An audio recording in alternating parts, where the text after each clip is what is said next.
There's a rich lady on Fifth Avenue that she has a funny line, Mrs. Slater. She says a girl needs four animals to survive in New York. She needs a mink to wear, a jaguar to drive, a tiger in bed, and a jackass to pay for everything. She's like 91 worth $1 billion. She can say what she wants. He's pulling up here so it's the doorman can just roll the bags right in. Well, welcome everybody. Welcome to New York. I'm Jim. You met me. You know they renovated LaGuardia Airport a few years ago, and when they renovated it, they forgot to make the level big enough for buses. You know the departures. So, anytime you're here on a bus, whether you're arriving like you are or whether you're departing, like you come here to depart in a few days, you'll be down here in this same level. You just have to go up 2 levels for departure. That's the way they did it. I know. They probably hired some genius from Harvard. Figured out. He forgot to ask the bus drivers. He forgot to ask the bus drivers how high it had to be. Probably charged them a couple of $1 million for a survey. Didn't have the bus drivers. So. In 1/4 mile, turn left on Runway Drive. So you're in Queens. Is anybody here that's never taken a trip to New York? A few people? There's a few hands. All right. You're going to have a good week. I looked at your schedule. We're going to help you get places and do things this week. There'll be people at the hotel, too. You'll be at the Intercontinental, which is on 44th Street, right at 8th Avenue and 44th. It's right across from the Broadway Theater District.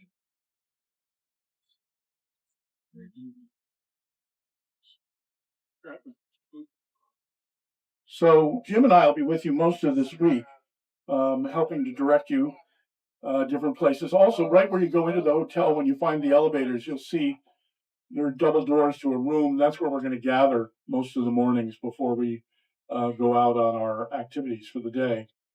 The hotel is very, very well located, particularly because you're here to visit, to go to different Broadway theater productions, and they're very nearby. Even Rockefeller Center and Radio City Music Hall is all very, very nearby. The only thing that's a little farther we'll have a coach for in terms of your theater activities is Lincoln Center. When you go to, aren't you going to the Nutcracker? Yeah, the Nutcracker. That's up in Lincoln Center. That's the production that all others are judged by. George Balanchine's production that he remembers when he was a kid and he performed at the Mariinsky in Leningrad. It's just wonderful, absolutely wonderful. If you look off to the right, you're looking at some of the skyscrapers in Oz. No, in Midtown Manhattan. They've gotten to lighting them up. What was his name? Something Lee? Douglas Lee, a very, very famous sign maker. Douglas Lee, the guy who did the famous Camel cigarette sign that used to be in Times Square that blew smoke rings. He lived to be 99. And when he was in his 70s, he came out of retirement. He said, look, New York is having such a hard time in the 1970s. Why don't we light up the Empire State Building? So they began lighting up the tower and the Empire State Building. And since then, many, many other places have done special lights on the roof and different to indicate different things going on. Also, at 57th Street and Fifth Avenue, 57th Street is a major crosstown street. Of course, Fifth Avenue is a major street. At that intersection is a giant snowflake, and that snowflake was originally his idea that he came up with when he was 97 in 1999 to do a lighted snowflake. It represented a donation at that time. I don't know if it's still turned up. That time was a donation to UNICEF by Baccarat, the famous missile company that's in that area. The island in that is actually shaped like a giant ocean liner. It's long and thin. And running right down the middle, right where the steam stacks would be if it were an ocean liner, is Fifth Avenue. And when you hear New Yorkers say, I'm on the east side or the west side, they're only telling you which side of Fifth Avenue you're on. Everything from Fifth Avenue over to First Avenue in the East River supports the east side. Everything from Fifth Avenue over to 12th Avenue in the Hudson's the west side. So only 12 avenues. They go the long way up and down the island. But then there are over 207 streets, and they're perpendicular. They go east and west. and they go the short way across the island. And if the numbers are going up as you walk up an avenue and the street numbers are going up, you're going uptown, and the street numbers are going down, you're going downtown. So it's really very, very easy to get around. Broadway goes into diagonal. We have to get used to that. Our famous squares, New Yorkers just don't get geometry. Our squares are opposing triangles, kind of a bow tie effect. Where Broadway, as it goes on a diagonal down the island, makes an X crossing a north-south avenue. You're right near Times Square. That's where Broadway crosses 7th Avenue, 45th Street. Herald Square, where Broadway crosses 6th Avenue and 34th Street. Columbus Circle, where Broadway crosses 8th Avenue and 59th Street, where Central Park begins, and so forth. Broadway's there before the Europeans. Actually, it's a collection of old Indian paths. And it goes over 150 miles up along the Hudson River. It was used by the Algonquins and the Mohawks who came to Manhattan Island for hunting and fishing, particularly in the summertime. So, needless to say, Christmas time is a wonderful time to visit, and you have a very good schedule. When you get to the hotel, we'll give you your envelope, and in it will be a welcome letter. And we'll give you a little explanation of things that will help you while you're here. There'll be your car key to get you into your room, and the room number will be on the envelope with the car key. We'll also have your tickets. You want to check to make sure that the tickets can show that you requested. There'll be a schedule. If you have a schedule with you, throw that schedule away. Use the new one. It's not that it's really very different, but they refine it, actually. They just get some certain times when you're going to meet and where you're going to meet and things like that are just kind of refined. So they may or may not, it's hard to know, they may or may not be missing from your original plan schedule, but this current schedule is the one where you actually work on. What's New Yorker's favorite method of transportation? Walking, absolutely right. Most important thing to bring to New York when you visit, comfortable shoes. People go money, and I go, no, that's what you got the shoes in. Comfortable shoes. And again, your hotel is just ideally situated right on the edge of Times Square and Hell's Kitchen. Hell's Kitchen is west of Times Square over where the cruise ships were. There used to be a lot of gang warfare. There was an older police officer working with a younger guy, and the young guy said, "Whoa, boy, this here is so dangerous. This is hotter than hell." And the older police officer said, "Oh, this is worse than that. This is worse than that. This is Hell's Kitchen." The name kind of always stuck. They're trying to fancy it up and call it Clinton now, but nobody's buying it. After DeWitt Clinton, governor and mayor back in the 1820s, guy who built the Erie Canal. He used to have a summer home in the area, but everybody still refers to Hell's Kitchen. In fact, there is a show on Broadway now about a building called Hell's Kitchen that's in Hell's Kitchen on 43rd Street between 9th and 10th Avenues. And it's two buildings that are two towers, 46 stories each, that are full of people in the performing arts. And Alicia Keys grew up there, as did Timothy Chalamet and Christian Slater. A lot of celebrated people grew up in that building. It was both fair market and subsidized, partially subsidized housing. Once point, Angela Lansbury had an apartment there, and Tennessee Williams had an apartment there as well. Very, very, again, very near Times Square. One block over to 9th Avenue from where your hotel is. Your hotel is 8th Avenue and 44th. One block over, a lot of small mom and pop restaurants. Very nice. The area is restricted in height, 40 seconds between 8th and 10th, which Times Square you will see emphatically not. But to the right, you get a real view of Midtown and some of the new lighting. That blue building with all the lights on it, it's the new headquarters for J.P. Morgan Chase on Madison Avenue at 46th Street, I think, 47th. The one with the white spire and it's changing colors at the very, very top, that's the Empire State Building. The Empire State Building became world famous almost instantly when it opened May 1st, 1931. What made the Empire State Building so famous so quickly? Yeah, the movie King Kong was filmed the first year it was open. It was a huge international success. The top of the building was supposed to be a morning post for blimps and dirigibles, but they didn't understand about the updrafts that tall buildings cause, so it never worked for that. They were thrilled people wanted to go to the top of the building. because it opened on May 1st, 1931, the beginning of the Depression. It's known as the Empty State Building. And the people who visited the observation deck, originally the landing post, the blimps and dirigibles, they paid 1/4 of the mortgage for the first 10 years of the building's history. In fact, the building didn't show a profit till 1951. If you look off to the left, there's a very, very tall building in the distance with a red spire at the top. That's the main building at the World Trade Center, the one nicknamed the Freedom Tower, because it's 1,776 feet tall. Of course, referring to the year of our Declaration of Independence. Incidentally, today's the day that George Washington died. I have a little thing that comes across on my computer every once in a while. Today's the day that in 1990 in 1799, George Washington died. We'll have more cheerful things to celebrate. And here we're going through the area known as Long Island City, and we're going to go through the. We doing Midtown? Yeah, James, are we doing the Midtown tunnel? Yeah. Yeah, we're coming in through the Midtown tunnel. Here's Jim. So you know you're in Queens. Queens actually sits on Long Island. And look to your left, about a mile and a half down, it turns into Brooklyn. So literally, Brooklyn and Queens physically sit on Long Island. But people don't follow Long Island until you get out of the city limits. When you're driving east of here, see, we just came west into Manhattan. If you kept driving east past LaGuardia and past JFK, and then turned, you'll be out on Long Island. Those are the suburbs.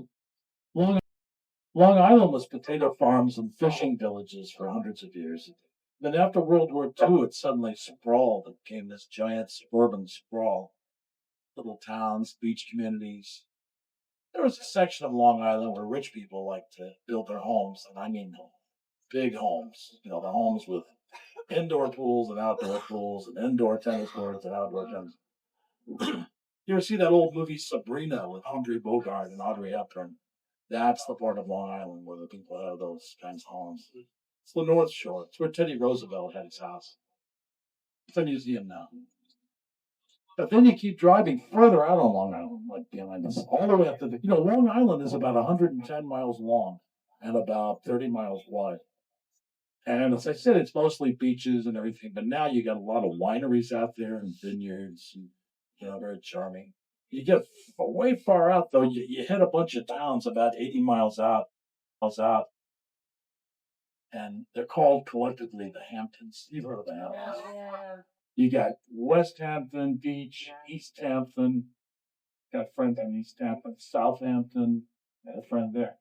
Northampton, Sagaponic. Sag Harbor is my favorite of all the towns in the Hamptons. Sag Harbor. It's an old whaling town. You know who has a house right there, right in town? Julie Andrews. Remember her? She just turned 90. Yeah. She has an apartment in Manhattan on 67th Street. But she lives out there. Those are her grandchildren. Her daughter, Emma, runs the Sag Harbor Theater right in the town. So look over there. Now that's part of the Queens skyline. Queens all used to be factories and warehouses, but it's slowly being replaced with an extension of the Manhattan skyline across the road. As I said, just like a mile and a half down to your left, where you start to see church steeples, that's Brooklyn. This part of Queens is still pretty industrial. If you look down below and you can see the industrial area. Over there about that big building right over there, straight over, that's Silver Cup. And Silver Cup is a TV and movie studio. It used to be a bakery. That's where they shot Sex and the City, Interiors, Sopranos, 30 Rock. All those shows I worked on, except for Sopranos. Most of the tour guides in New York are actors. What else shot there? A bunch of commercials. Did a couple of commercials. So that's Silver Cup Studios. And then further over in Queens, you've got the Kaufman Astoria Studios. Those are old. Those go back to the days when New Yorkers with silent movies were here. Long before they went to Hollywood for the warm weather, they started in Queens.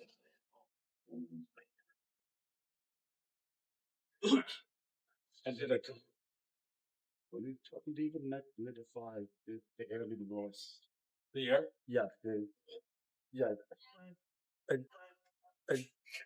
If Batista is good. Oh, There's- okay. okay. Go ahead. It's funny. I did a commercial recently. To get a kick out of this. This casting director, because we do tours. That's what we do. This casting director, Donna Grossman, is down on 19th Street. She cast me in Home and Garden channel. She called me and she says, "Jim, this is Donna.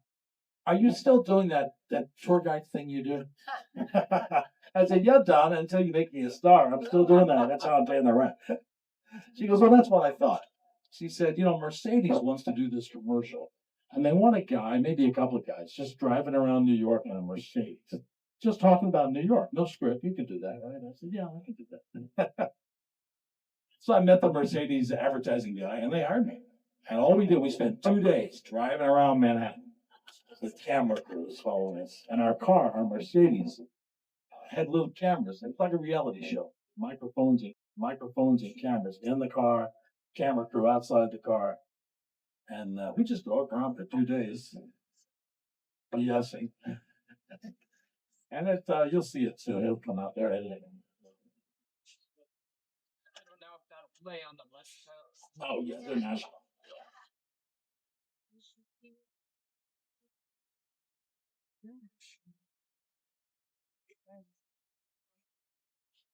So I'm all changed. No. Well, yes. You will be. You can go right to your room. There's a desk, breakaway desk in the lobby. Yeah. Mike's there. It's got everything for you. Yeah, it's all set. You just get the hotel and we take you right to the breakaway hospitality desk. They give you your stuff.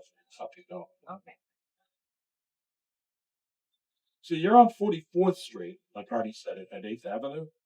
And if you look down 44th across 8th, you'll see a whole bunch of Broadway theaters. 44th Street is known as Rogers and Hammerstein Row because they consider that their good luck street.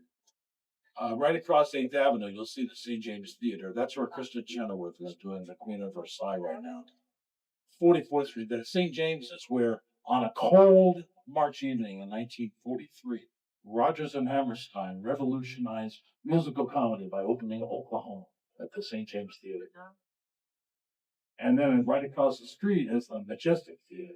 It's where Phantom of the Opera recently closed after playing 30 years. But the Majestic is also famous. That's where Rogers and Hammerstein's follow-up to Oklahoma, Carousel, was. And also the South Pacific played in the Majestic. And the St. James is where the King and I opened, with Yul Brynner making him a star. Oklahoma was in Blue Moon. Isn't that the movie? Yeah, that's the one in Blue Mountain. And all down the street, you see other theaters, but those were their good luck street. Now, the only Rogers and Hammerstein show that didn't open on 44th was The Sound of Music. Oh. And that opened in 1960 at the Lunfontaine, where Death Becomes Her is playing right now. Yeah, I had an aunt who was in that. She was one of the chorus girls in the original Sound of Music. And she recently passed away. She was so funny. She used to tell me these stories about working in it. She says, she was one of the nuns, one of the chorus of nuns. And she's the only one that had a music degree. So, sometimes you hear the offstage nuns choir singing, down the hall. They're just standing off stage. So she would conduct the offstage nuns chorus. They paid her extra for that. And she was so petite, she also played the teenager when she was out 16 going on 17. She got extra money for that. And she also taught all the new kids their parts. Because, when you do a show with kids, they grow like weeds. So you need new kids constantly to know their part. They come in. So she told me all this. She was, "Oh, yeah, I got extra money for all that." She was a real character. Lived to be 87. High soprano. She was a coloratura.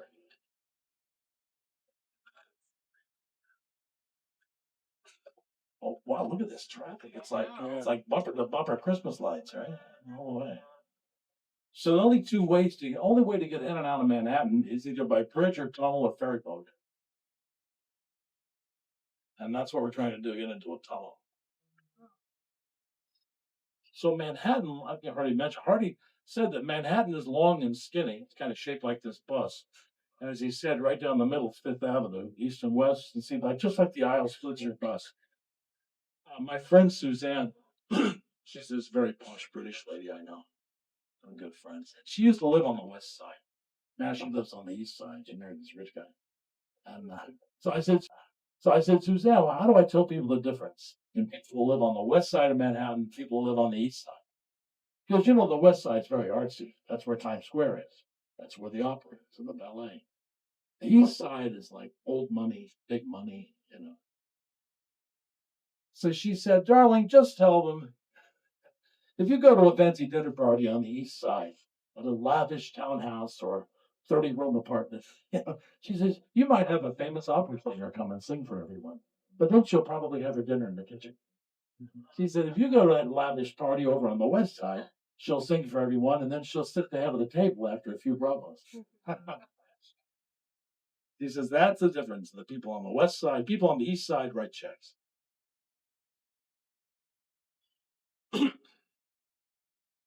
Well, you can see the top of the Empire State Building right in front of us, that spire.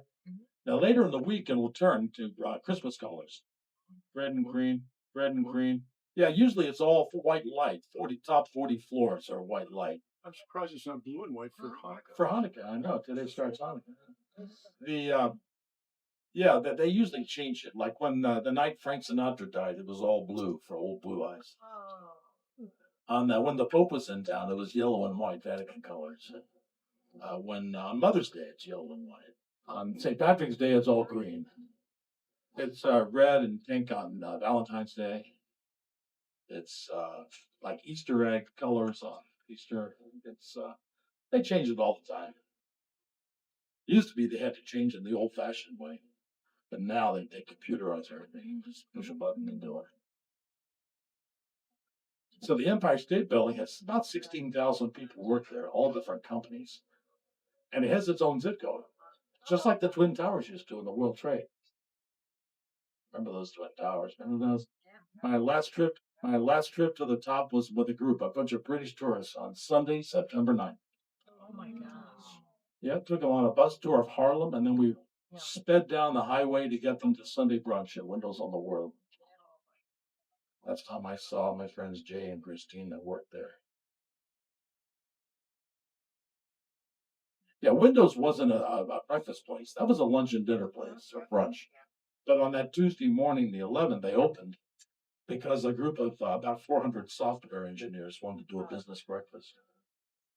So and Christine came in to run the breakfast, and she brought everybody in, all the staff. Usually they wouldn't have been there till lunch. A lot of people talk about we hear about that a lot, 9/11. But, as tour guides here in New York, we knew that place. I can close my eyes and see the carpeting. I can see what's in the elevator. I remember once I was taking a group there, and I had a group from Texas, and they'd been complaining all week because they hadn't seen any famous people. Because in New York, you see famous people all the time. And okay, so this was their last night in New York before they departed, and they were going to a fancy dinner at Windows on the World.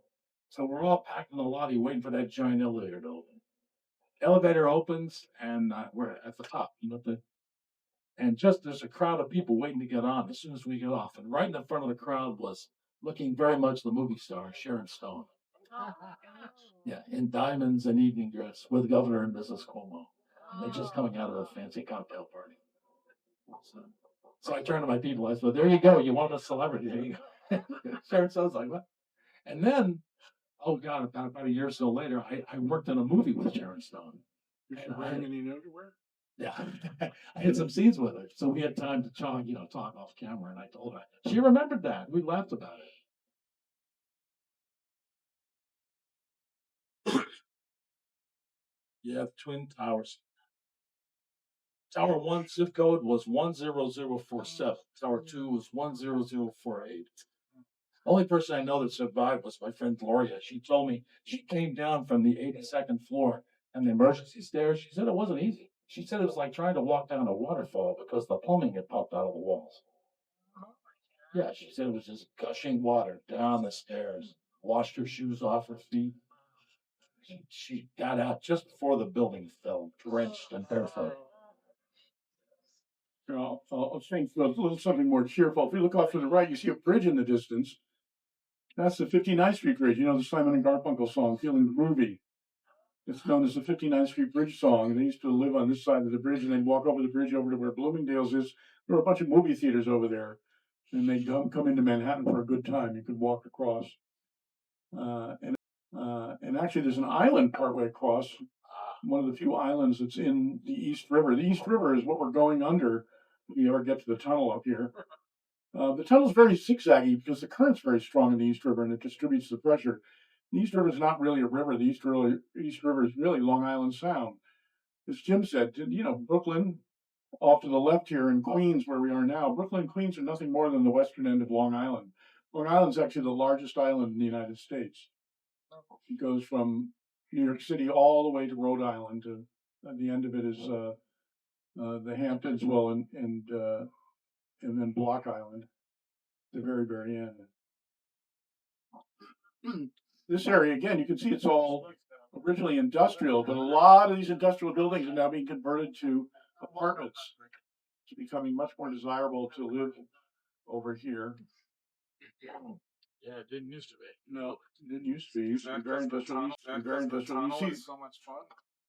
yeah, it's because it's it's it's the end of the weekend. A lot of people went to Long Island for the weekend, things like that. No, take the subway. There's subways everywhere. Yeah, there's subways and trains too. Very, very good trains. You can see a lot of the tracks down here to the right. There are a lot of. Now you can actually take it. For the longest time, the only way to come into Manhattan by train was to Penn Station. Now you can come in either to Penn Station or to Grand Central. They spent I don't know how many billions of dollars digging an additional tunnel. That one is pocket that one. Grand Central and Pennsylvania Railroad were big competitors, and for a long time, the only train that was allowed to come into Manhattan was the New York Central and the New England trains, which came in to Grand Central Depot and then Grand Central Station when they tore down the original steam station and built the current station, switched from steam to electricity. It's at 42nd Street. I'm sure where you come from, you don't want to live by the railroad tracks, but in New York City, you do. When they switched from steam to electricity, the chief engineer was doodling one day, William Wilgus. He went, wait a minute. Electric trains run clean. You don't need all that open space above ground to vent steam. Since they build buildings using iron and steel beams to support them, we could suspend the buildings and the road over the railroad tracks and sell the air rights above. Well, needless to say, it was a fantastically successful idea. As I said, I'm sure where you come from, you don't want to live by the railroad. But in New York, you do. Park Avenue are the railroad tracks. And it doesn't come above ground until 98th Street. They're actually exploiting that opportunity again. What?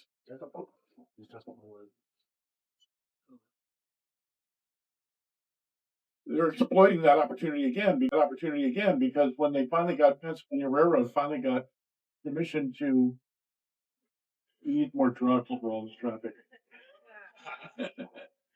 When they finally got permission for the Pennsylvania Railroad to come in and they built Penn Station with a tunnel coming from New Jersey under the Hudson River. They have a whole lot of railroad yards over there.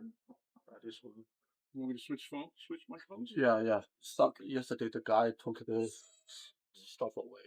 The other poor guy. I'm going to switch microphones here. We got new utility. Hold on. Yeah, it's very easy. Stuck plug. Make a noise. Yeah.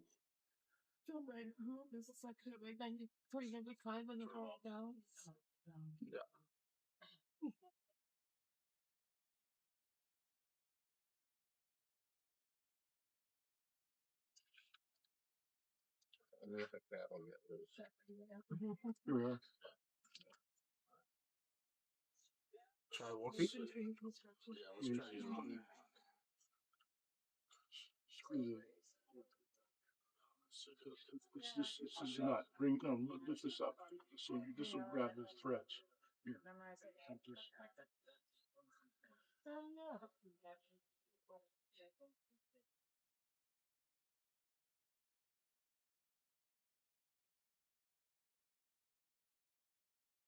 Oh, that's nice. Is that the Christmas station? Yeah. WL. No, it's a CD. I'm sorry. Yeah, the WoW 6.7 sometimes like that. Oh, I got it. I just was looking for the notch. Yeah, they have to have someone to match it the position.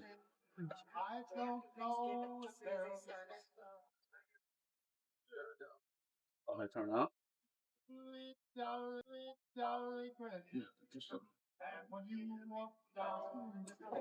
There we go. It's better? Yeah. Try. Okay. So yeah, it's good. It's Okay. fine. Sorry about that. That's all right. Yes, they broke the older one. So Penn Station. So one of the places you can visit in New York that also has wonderful, wonderful holiday lights is a place called Hudson Yards, and it's one of New York's newest mega developments. It's down west of where Macy's and Madison Square Garden is, it's behind Penn Station. It was Nowheresville until these were built. It's a huge platform built over the railroad yards of the New Jersey and the Long Island Railroad yards that are in Manhattan. And it's the headquarters for Warner Media now and Pfizer Pharmaceuticals and L'Oreal, and a lot of shopping, a lot of Christmas lights. It's the beginning of the High Line, the famous elevated railroad line that was turned into a park here in New York, in New York City, and goes from 34th Street all the way down into Greenwich Village along the west side. Originally, the trains ran down the middle of 10th Avenue. The expression "slaughter on 10th Avenue" that was because people weren't always getting out of way of the railroad trains and the freight trains as they came down the west side. The edge of Manhattan Island is always docks, piers, warehouses, and shipping. Development was always toward the center of the island: Park Avenue, Fifth Avenue, Times Square. The edge of the island was commercial: docks, piers, warehouses, and shipping. now it's all turned into And condos. now it's all becoming now the edge of the island is all becoming development for condominiums and entertainment and parks. What happened was that shipping began to use containers, and there wasn't enough room on the docks that were like teeth on a comb around the edge of Manhattan Island to load and unload the containers. So all New York shipping, which is bigger than ever, has moved to Brooklyn or uh, to Jersey City or to Bayonne to have a lot more room to spread out to be near the trucks and the highways. And, since the docks were no longer used, they used to catch fire 2 or 3 a month in the 50s, 60s, 70s, and 80s. They caught fire from friction. It was a deed rubbing against the insurance policy. And the city father said, "Look, we got to stop that." So now they're making it all parks and recreation and developing it. Only one small area is still commercial, and that's where some of the cruise ships come in the 40s and 50s, just west of the theater district. Actually, Hell's Kitchen is the residential area that's low rise is right between the river, where there are now tall buildings, in Times Square, and then 8th to 10th is lower buildings between 42nd and 57th Street. And then you have the cruise ship terminals. Some of the cruise ships are too big for they're too big for the piers in Manhattan, so they go to Brooklyn or to Bayonne. Anybody taking a cruise from New York City? A lot of cruises come and go from here. Yeah, we did. From New York. Yeah. You already know a good deal about New York from movies and television. New York has a lot of nicknames. Some we can discuss, some not. What's the most famous nickname for New York City? The Big Apple. It's a nickname that actually doesn't come from New York. It comes from another American city, the Big Easy. Where's the Big Easy? New Orleans. Well, back at the beginning of the 20th century, the jockeys and the stable boys in New Orleans used to refer to New York City as the Big Apple because whenever they raced their horses here, they won more money. The best purses, the best prizes for horse racing were here in New York. And since they won more money, they got paid better. And how do horses feel about apples? They like them. They're like candy. Well, just like an apple was a treat for a horse, so it was a treat for the jockeys and the stable boys at the race here. So they picked up the name and they called it the Big Apple, just like the apple was a treat for a horse. What music began in New Orleans?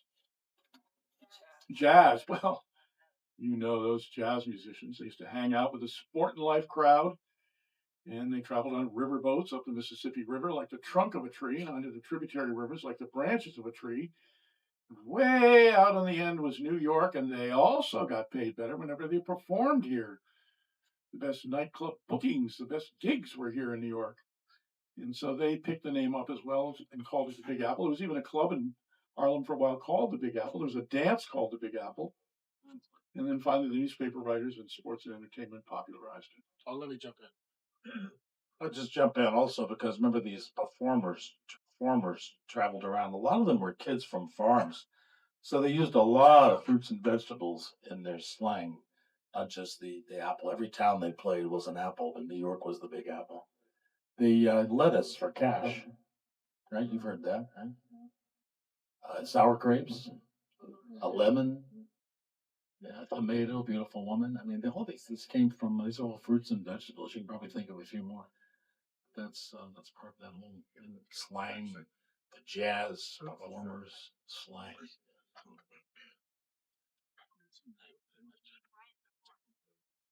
Yeah, that's right.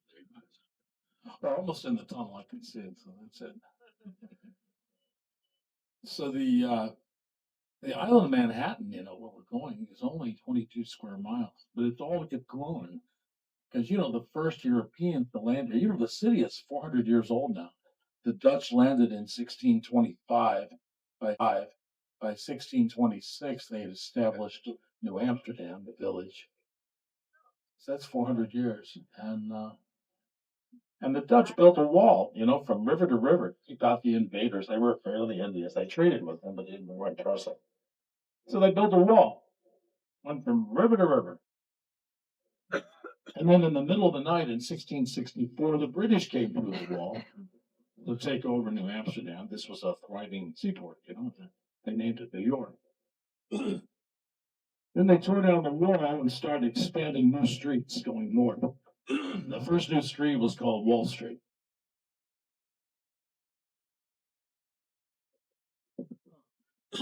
Here, it looks like it's beginning to break up, and I know a lot of you probably haven't eaten anything for quite a while. So not only do we apply you a drink, we're going to apply you with some sweets to give you a sweet feeling for being in New York, something very appropriate to the season. So I'll walk down and give you a little soft peppermint sugar ball. Hold on, here we go. I know. The tunnel usually isn't like this. I don't know what's going on tonight. Something's going Probably on. an accident or a breakdown. Yeah. Somebody broke down. Yeah, breakdown or accident. The tunnel was built during the Depression. There's a lot of tunnels, bridges. The oldest bridge, the Brooklyn Bridge, is just a couple miles down. 17 years to build. Here we go. It was 1883. A little peppermint ball here. I'm gonna go down one side and back the other. So you're going to see Radio City. Did you ever see the Christmas show before? Yes. It's a lot of fun. My first job out of college was Radio City. I was living in this little apartment not too far from your hotel. It was a 5-floor walk-up, top floor. And my next door neighbors were two of the Rockettes. This was 30 years ago. Jackie and Phyllis. And Jackie asked me if I'd been over to Radio City with a resume because she knew I was sending out resumes. I said no. She goes, well, go to personnel. Ask for Betty. She's my friend. They're hiring. So I did. 22. I went over there and gave my resume to Betty, and they hired me. So most theaters, like when you look at most Broadway theaters, all they are is a stage, dressing rooms, and seats. If you look at Radio City, look up. It's a skyscraper. That's a whole production company. Upstairs, you've got rehearsal rooms. You've got the Rockettes costume shop up on 9. You've got the dressing. You've got the performing arts planning. You've got the scenery planning. You got everything. It's a big production company. It's a skyscraper. So I worked up on 10 and publicity, and that was fun. The head of the costume shop back then was Leanne Mitchell. She was a sweet lady, very petite, a little tiny thing. But boy, what a powerhouse. Famous designer would come in and design the Rockettes costumes. And they just draw a picture and they'd give it to Leanne and she could make a pattern. She'd make the original costume and the pattern, and then she'd turn to her team of seamstresses at sewing machines up on 9. She'd say, okay, make 80. There's two lines of Rockettes, 36 and 36 plus understudies. She was a sweet lady. She was a dressmaker's daughter from Iowa, Leanne. Told me the whole story was. She lived on 23rd Street. She gave great parties. One day I came into work and I walked from Radio to my apartment to Radio City. I got caught in a morning thunderstorm. I mean, I was soaked. You could wring out my necktie. And I got in the backstage elevator going up, and Leanne was in the elevator with me. She took one look at me and she said, "You can't work like that. You'll catch your death." She said, "Follow me." So I followed her to the costume shop. She put me in her dressing room and she gave me some men's clothes to wear. And she goes, "Come back at lunchtime. I'll have your clothes dried and pressed." It's a nice person. I told that story to Phil. She's a nice lady.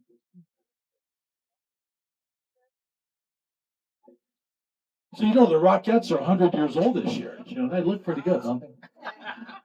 They're 100 years old. They were started in St. Louis, Missouri, as a vaudeville troupe. They traveled the country in vaudeville. They were called the Missouri Rockets. And then they got to New York, and Roxy put them under contract, and then Rockefeller. Ever since opening night, Radio City opened in 1932, and the Rockettes have been there since opening night. You know who the host was? Radio City's opening night. I remember I used to work in publicity, so I know the whole history of Radio City.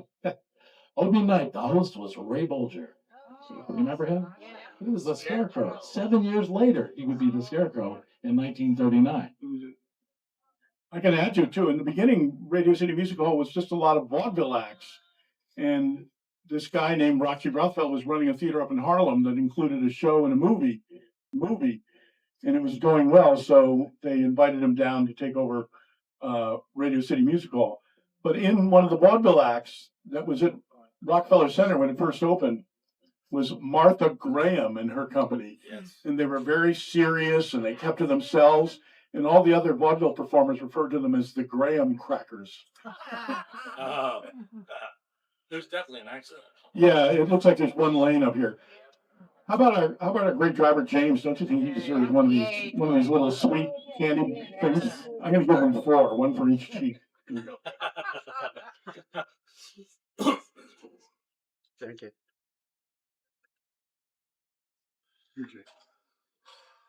Oh, thank you very much. So when I worked at Radio City, we did they had the Christmas show. We always had the Easter show. We used to have the big summer spectacular. Yeah, we did a bunch of shows. When I was working there, we did the Easter year starring Ginger Rogers. She was still around. Ginger Rogers and the Rockettes. I was backstage in the elevator and I ran into Ginger Rogers in the elevator and I said, "That's Roger." I was still a kid, 22, stupid things like that. I said, "Oh, Miss Rogers, I saw one of your movies on the Late Show." And she was so sweet. She said, "Oh, which one was it?" I said, "I don't know, I missed the beginning, but you were dancing on a boat with Fred Astaire." She goes, "Oh, honey, we weren't on a boat. We were in Hollywood. They just made it look like a boat."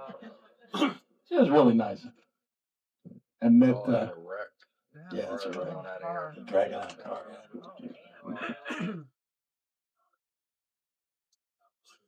This week 2 times already. Oh, Yeah.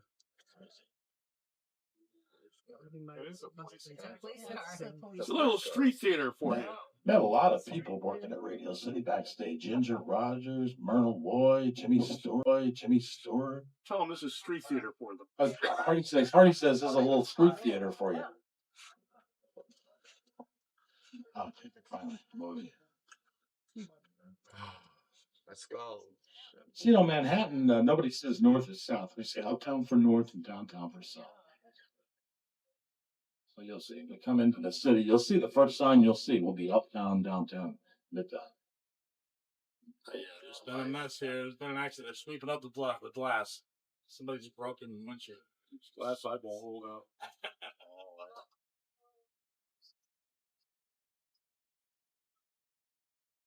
See, the walls are blue, white, and gold, the colors of the New York State flag.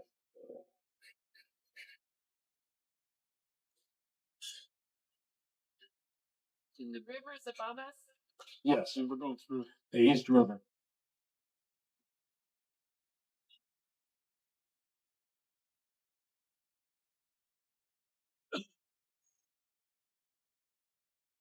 You got our own private tunnel.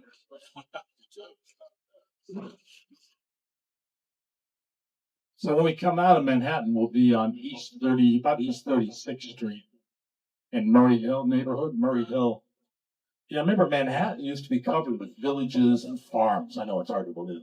Hell's Kitchen was the Clinton farm, or your hotel. That's Left the Astor Queens had and a now big Manhattan. farm. You know, it's like Queens and Manhattan. Oh, yeah, the wall, Queens and Manhattan. So now you're in the bottom of the river, right in the middle. How deep is it? This is deep, about 70 feet. It's It's more shallow than the Hudson River side. it's not actually anchored. It doesn't go anywhere. It's actually anchored.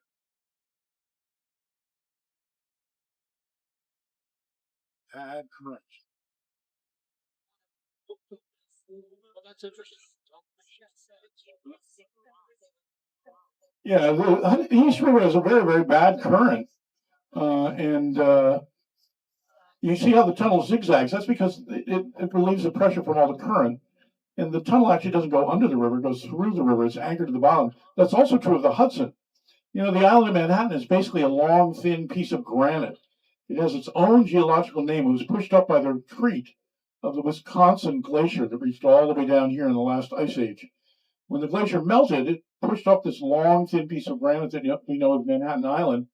And when the glacier finally melted, what remains of the Wisconsin glacier are the Great Lakes. And the Hudson was one of the major runoffs from the glacier as it melted. And it's really a kind of fjord. It's very, very deep. The Empire's in. Yeah, the Empire is now in blue and white. It's off to the left. You'll see it again. Yeah, a little yellow, a little colors at the top for celebration.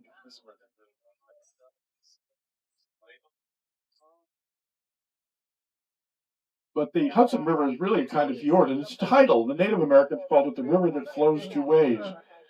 And it is tidal almost all the way up to 50 miles up, all the way up to West Point.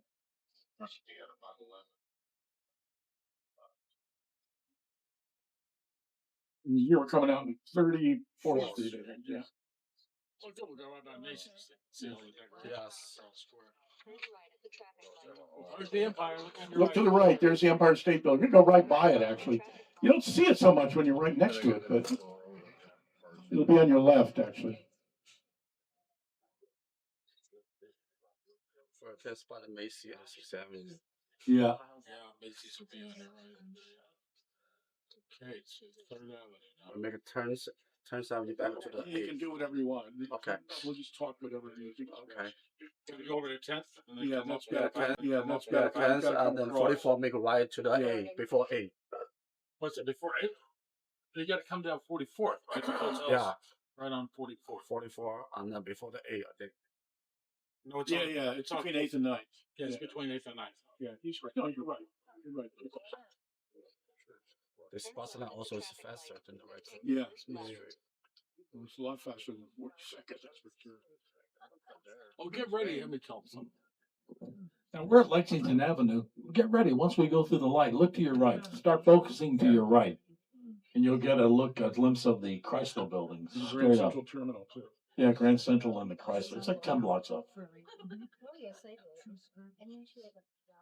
You notice we're on a hill here. This is Murray Hill. Yeah. This is once the farm of John and Mary Murray.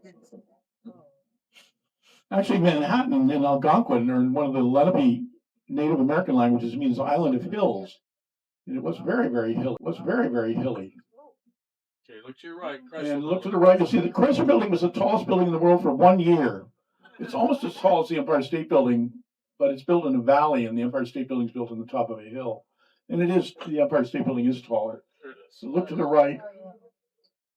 There it is with this crown. See the crown on the top? That was the first use of stainless steel for structure. I think if you ask New Yorkers, what's your favorite skyscraper, the vast majority would say the Chrysler Building. Now look to the right, you'll see the front of Grand Central Terminal, and behind it you'll see the MetLife Building, originally the Pan Am Building. Actually, it's no longer the MetLife Building, but when MetLife sold the building, they got a rider in the contract, and it said it has to be called MetLife Building as long as we have one office. There it is. That's what they have. They have one office in that building, so it's still the MetLife Building, even though they're not really there.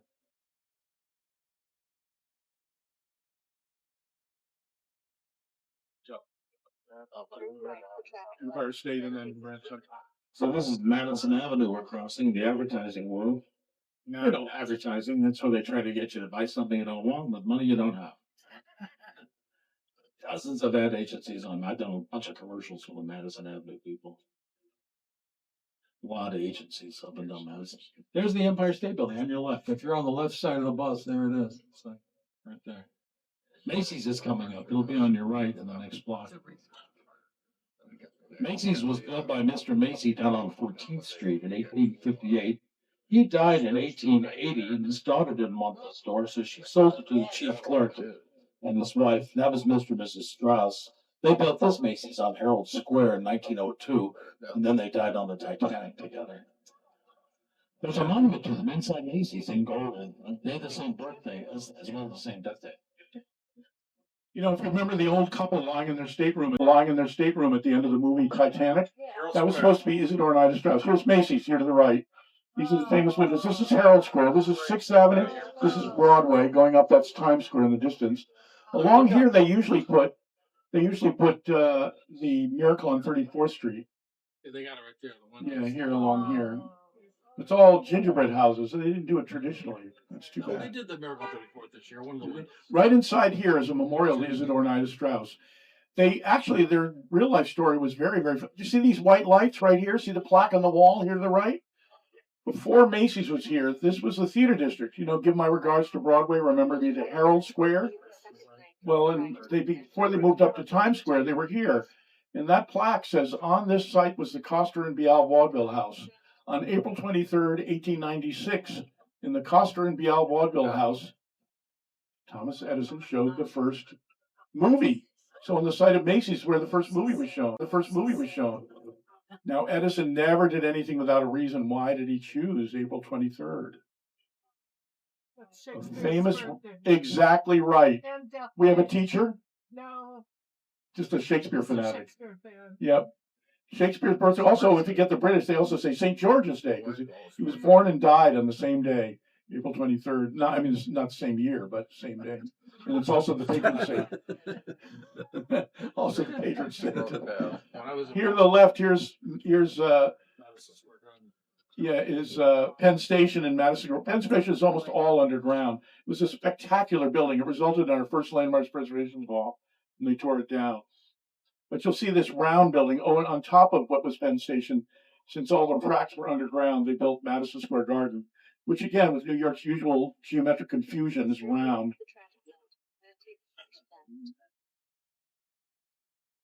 And they've moved the train station into the old post office. There's Madison Square Garden, the round building right here to the left. On the left with the blue lights. And then behind it is the main post office for New York.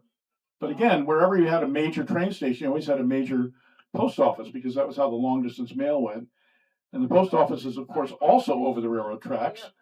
And so they moved most of the railroad facilities into the old post office, right?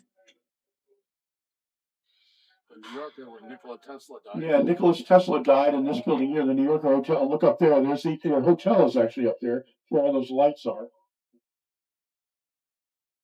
This is the old Hammerstein Opera House. Oscar Hammerstein I built it. It was not successful. It was a place that they did a lot of music videos, however, over the years. They did a Pepsi commercial there.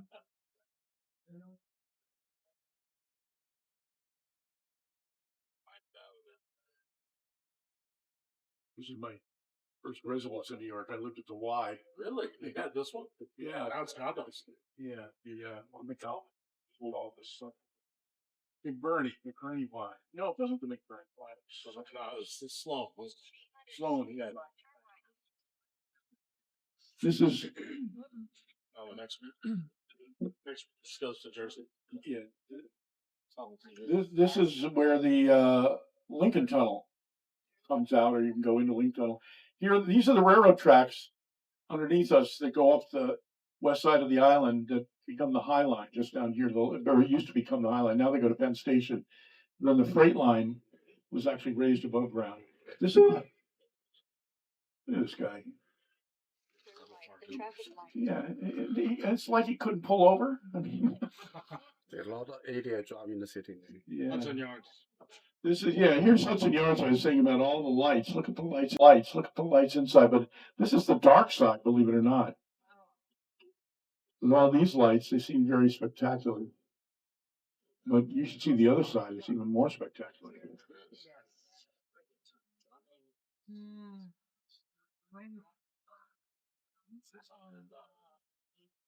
So we're getting ready to turn on 10th Avenue here. In 1936, Rogers and Hart wrote a jazz ballet called Slaughter on 10th Avenue. Gene Kelly danced it, wrote it. Used to be a lot of bars on 10th Avenue. A lot of dock workers and sailors would come here and drink, and somebody ended up dead. Plus the train tracks. So look over to the left. You can't really see much, but that's Hudson Yards, built on top of the train yards. All those skyscrapers. They're calling it the new Rockefeller Center because Rockefeller Center was 19 skyscrapers on 22 acres. Hudson Yards is going to be like 25 skyscrapers when it's finished. On top of the train yard. Top of the train yard. This is 10th Avenue. It's like all these new condo builds. They used to say, remember those used to say years ago, they'll never build fancy apartment houses this far west because you're too far from the subway. Look at this. Every warehouse has come down. Now it's all condos and rentals. 10th Avenue, 11th Avenue, 12th Avenue. Oh, take a picture. Look on your right. Here's a gas station. The only one you're going to see. The only one you're going to see. Yeah. Manhattan gas stations have almost all been replaced by skyscrapers. The land is too valuable. See on the right? How much? Check the price. Oh, not bad. Almost 5. Oh, but in the suburbs, it's like 250. Yeah.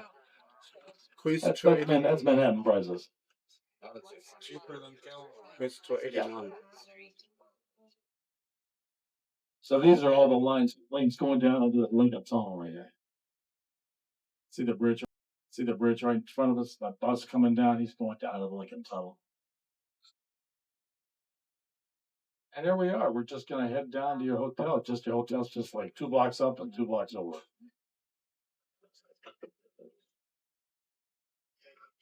You are in Hell's Kitchen now. This is the heart of Hell's Kitchen. You'll watch the buildings will suddenly end. And it'll be low building. On the left, it'll be tall, but on the right, it'll be short. And this is the building where Alicia Keys grew up, right here. Oh, yeah, this is the building here on the right where Alicia Keys grew up. Timothy Chalamet, Sebastian, Christian Slater, all of them. Yeah, Harry lives in that building, right? Yeah, Harry. My friend Georgia He lives lives in there. A lot of performers live there.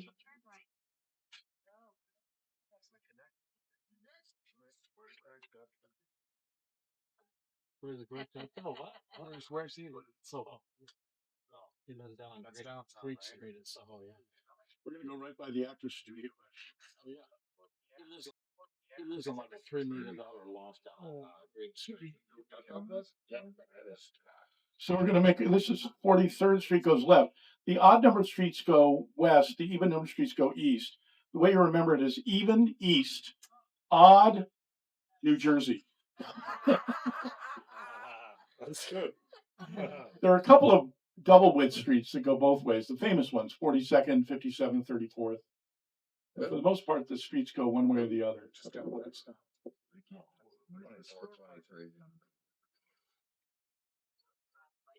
game. Turn right west 44th Street.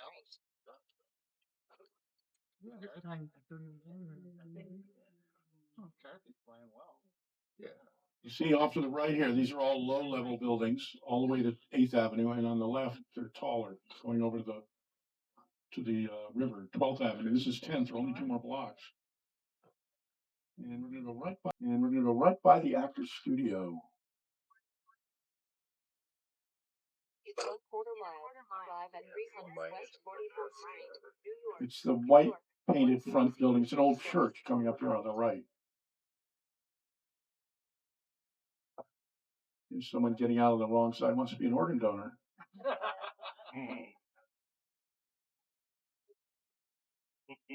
He's right. Gypsy Rose Lee lived in this house right here with the snow-covered bushes right there. That was Gypsy Rose Lee's house. Here's the actor's studio. Here to the right. Old church. Just to our right, yeah. Well, they took the white paint off. This is another organization, New Dramatists, that sponsors playwrights. You see how the buildings are lower all along here, too. And there's your hotel. I can see it. Yeah. You look straight ahead. You're looking at the MetLife building, actually. We went by on the east side. The old Pan Am building. And this is Ninth Avenue. This is what I'm talking about. What a lot of people, when they go to the theater, a lot of New Yorkers will come over here to the smaller mom and pop restaurants and walk back to the theaters. Marseille's a good little French. Yeah, place. if you look to the left here, these are all good. Marseille, Marseille and Westway Diner. Niza, Westway Diner, a whole lot, and they're all really good restaurants. Don Giovanni's eat good for a little pizza, and then of course in Times Square you have. That was the famous improv where a lot of comics started. Yeah, yeah. Here's your hotel.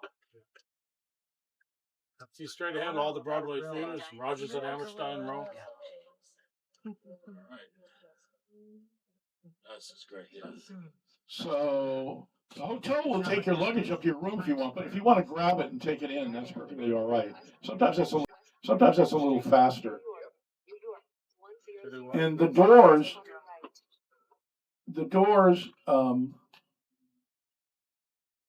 don't push on the revolving doors. They're a little farther up here. Are you talking to the doorman? We pull over to the front, they get a space for, or they come here pick it up. Those cars are all taking the space. Yeah. We just stay here, Harry? You want to blow on? Well, you have to talk to the doorman first. Yeah. Give me 1 second. I'll load it. Give me 1 second. So you go inside the lobby and you go to the left, past the elevators, and there's a desk there for breakaway. And they have your keys in it. Where the elevators are to room. Yeah, it's right by the elevator. Come back out. We're gonna do that. I'll do it. I'll be on the line. Yeah. Oh, take some more water too. Yeah. And then come back out. There's a rich lady on Fifth Avenue that she has a funny line, Mrs. Slater.